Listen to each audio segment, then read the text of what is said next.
মেদিনীপুর মানে বিপ্লবের মাটি। মেদিনীপুর মানেই ইতিহাসের এক অবিরাম ধারা।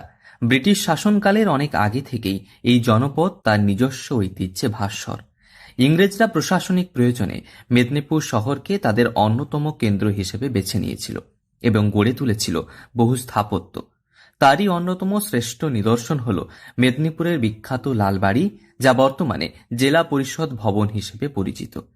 এই ভবনের ইতিহাস অত্যন্ত প্রাচীন।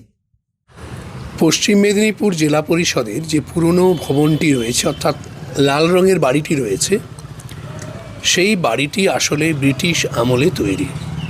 ব্রিটিশরা তৈরি করেছিল এই কারণে, একদিকে কালেক্ট্রি ভবন এবং হেস্টিংস হাউস, মানে যেখানে জেলা শাসক থাকেন, তারও আগে নির্মিত হয়েছিল এই ভবনটি।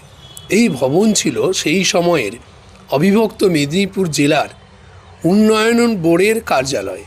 সেখানে উন্নয়ন বোর্ডের সভা হতো এবং সেই সভায় সিদ্ধান্ত হতো কোন এলাকায় কি উন্নয়ন করা দরকার।